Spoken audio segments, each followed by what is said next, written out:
Nonostante una marcia d'avvicinamento a dir poco tormentata, la magia del Giro Sardegna si è rinnovata per il 24° anno consecutivo.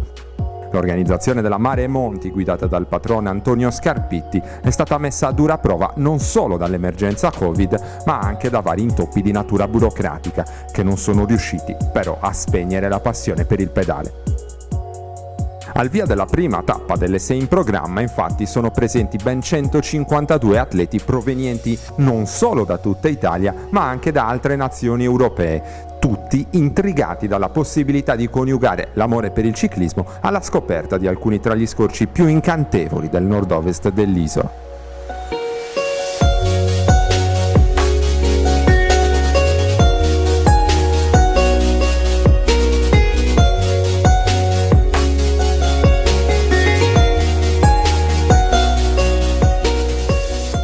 Il Giro Sardegna scatta la mattina di domenica 11 ottobre con la frazione Alghero-Bosa, dura ma resa più piacevole dagli straordinari panorami marini offerti dalla strada costiera.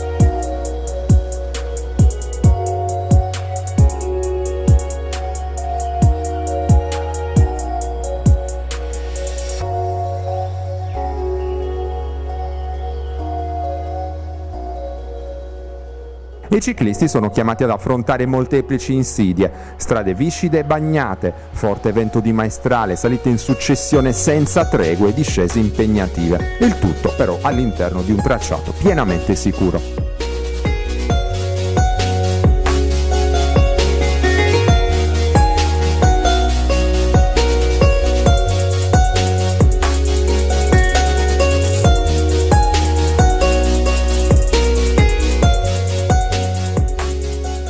Dopo il via la natura è subito forsennata e il gruppo si seleziona, complici i saliscendi che mordono i muscoli.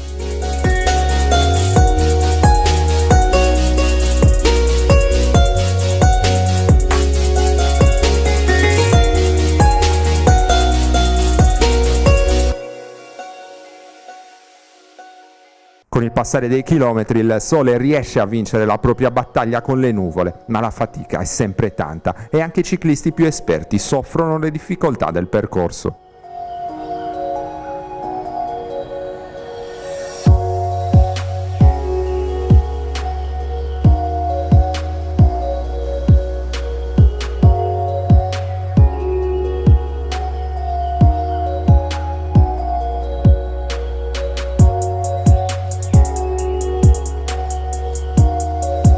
Nel finale arriva la spettacolare azione solitaria di Marcello Ugazio, che trionfa tra gli uomini davanti al tedesco De Bertin, staccato di 55 secondi, e al sardo Magia, giunto sul traguardo con circa 3 minuti di ritardo. Tra le donne invece c'è il predominio assoluto di Annalisa Prato, che batte Maria Cristina Prati e Liviana Faoro.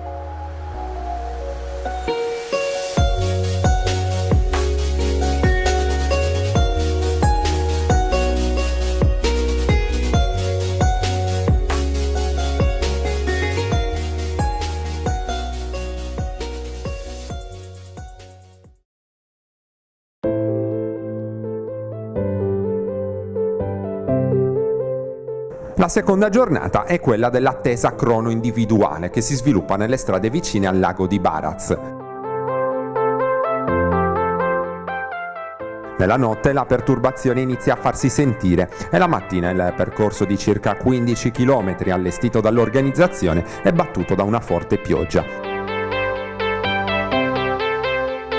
La partenza del primo atleta è rinviata da prima di mezz'ora e poi ancora di un'altra ora.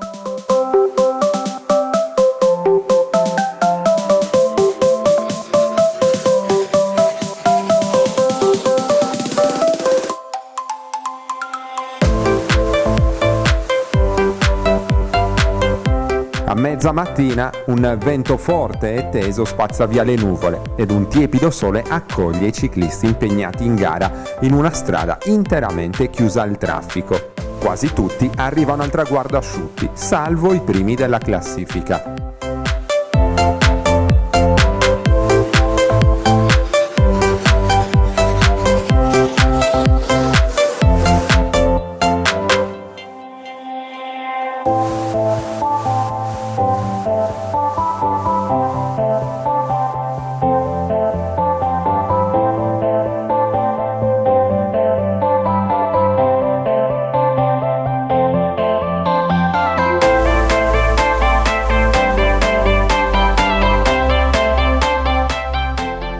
Il vento laterale non disturba più di tanto gli atleti che scelgono di partire con ruote lenticolari, poiché il percorso è spesso coperto dalla vegetazione.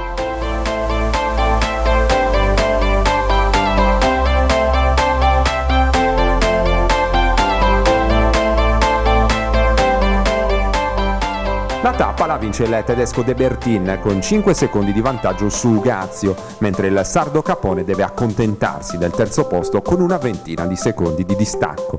Tra le donne l'esperta Prati sopravanza Prato di 12 secondi, terza invece è Faoro.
Sulla linea di partenza della terza frazione del Giro Sardegna si respira aria di battaglia. La tappa infatti si presta a varie iniziative ed è nel mirino di molti ciclisti, sia dei big di classifica che dei cacciatori di vittorie.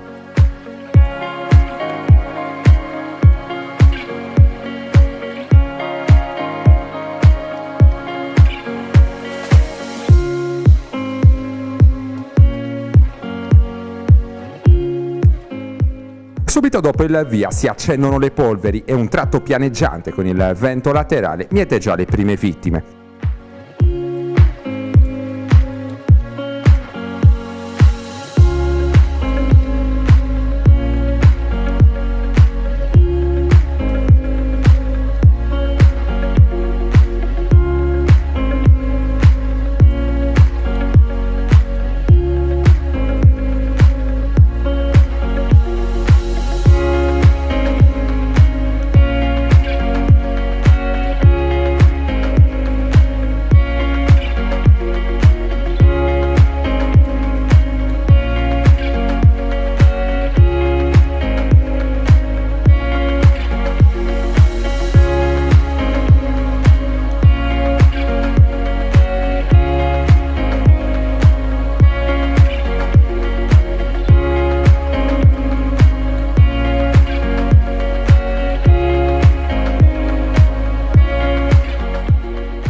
L'andatura è vertiginosa e in corrispondenza del tratto centrale fallonato si scatena la bagarre.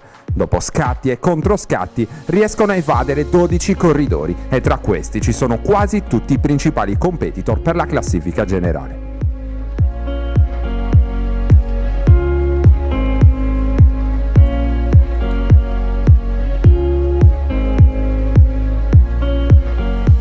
Il percorso verso l'arrivo è impreziosito dalla bellezza del promontorio di Capocaccia che nasconde nel suo ventre le grotte di Nettuno. E anche chi lotta per il primato non può non abbandonarsi alla vista mozzafiato delle rocce a strapiombo sul mare cristallino. L'arco blu dell'arrivo spunta al termine di un ultimo strappo in salita. Il gruppo dei 12 fuggitivi si presenta compatto ed è Filippo Capone a imporsi nello sprint, battendo un brillante Riccardo Zacchi e un attivissimo Michele Pittacolo. I due sfidanti per la generale, Ugazio e De Bertin, si controllano a vicenda, giungendo subito a ridosso.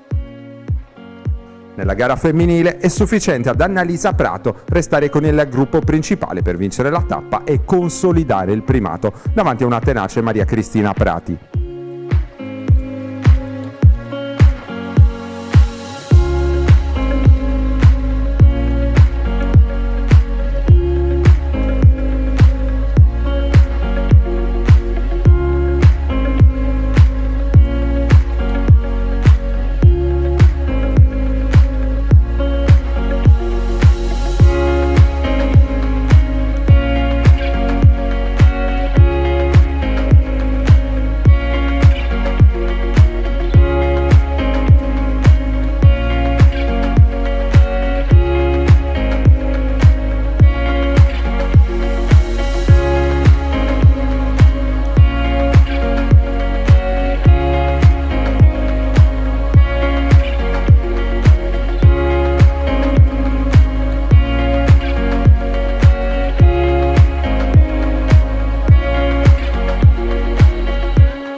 In quarta giornata arriva la crono a squadre, uno degli appuntamenti più attesi del Giro Sardegna.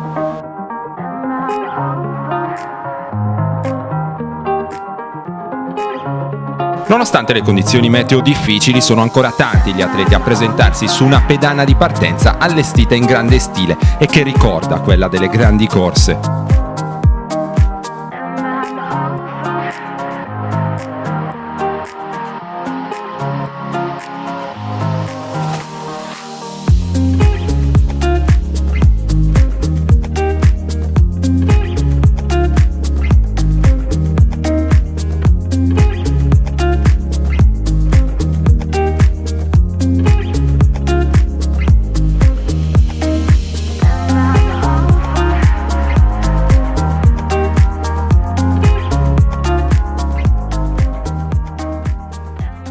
Ad aggiungere sale alla gara c'è anche la composizione delle squadre.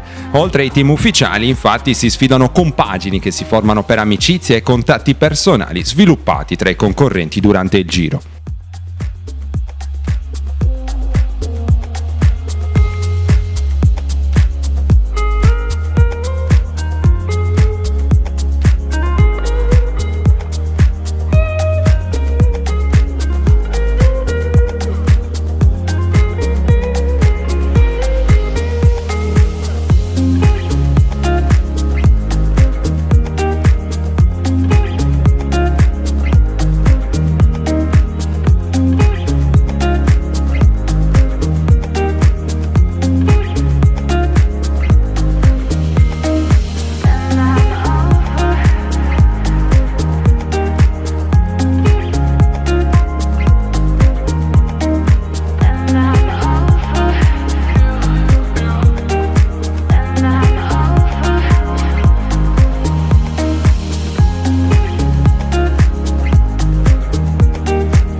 Poco dopo la partenza della prima squadra partono gli scrosci di pioggia, ma i ciclisti, quanto mai coraggiosi, non ne risentono.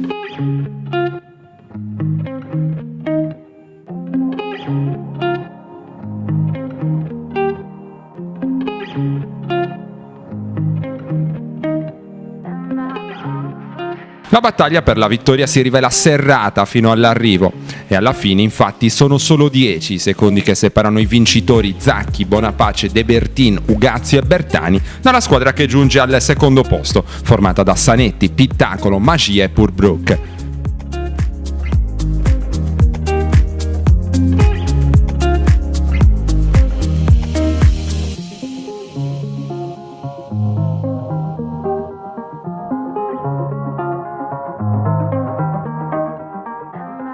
Ragguardevole, anche in considerazione del meteo proibitivo e dei saliscendi nella fase centrale del percorso, la media di 44 km/h fatti registrare dalla squadra vincitrice.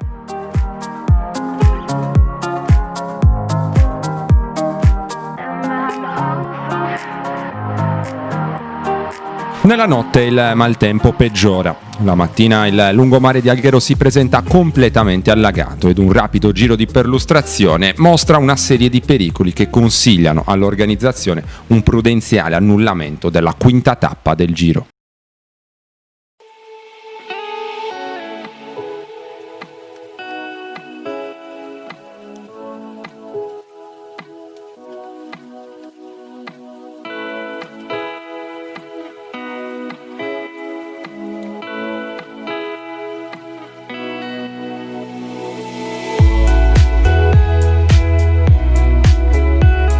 L'edizione 2020 del Giro Sardegna si conclude dunque con una tappa sprint che parte sul lungomare di Alghero per concludersi sulle alture di Villanova Monteleone.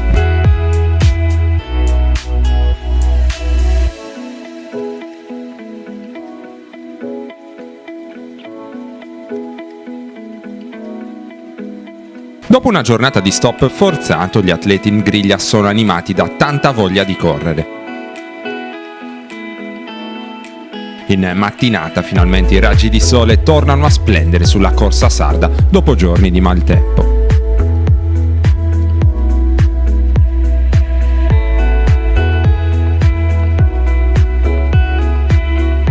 La cornice della sesta e ultima frazione è ancora una volta incantevole.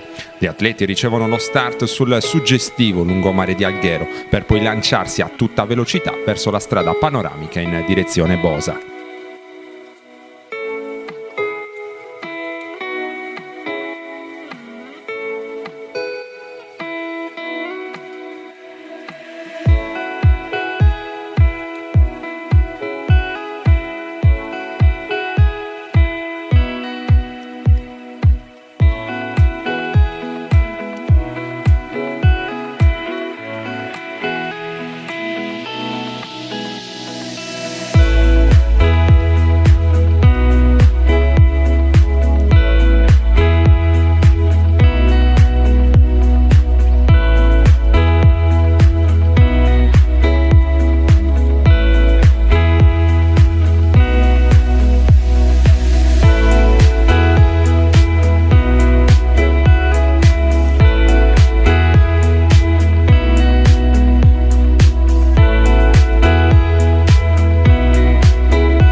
Le prime scaramucce si accendono ben presto, con la salita della Speranza a fare da severissimo giudice.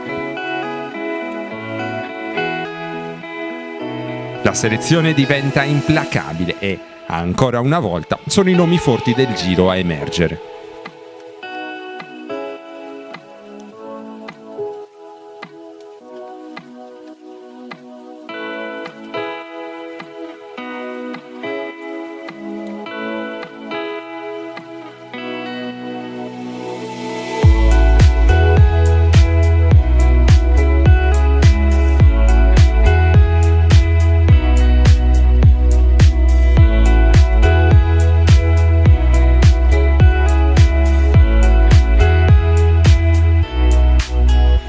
L'enorme sforzo profuso non impedisce comunque di ammirare il panorama attorno, con il mare blu che rende più dolce la fatica.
Sul traguardo si presentano per primi i due protagonisti più attesi, il tedesco De Bertin e il novarese Marcello Ugazio. I due si spartiscono perfettamente il bottino.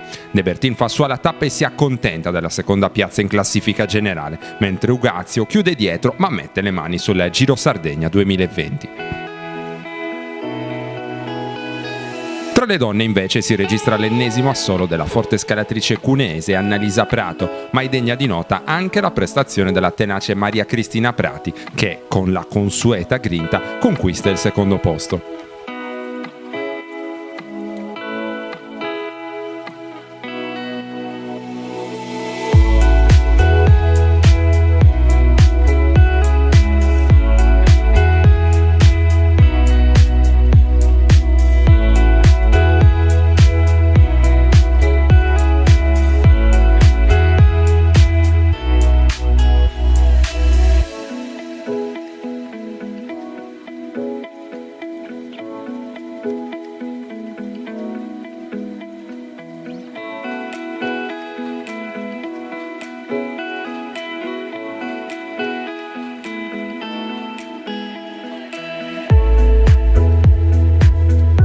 L'incantevole scenario del Golfo del Corallo fa dunque calare il sipario sulla 24esima edizione del Giro.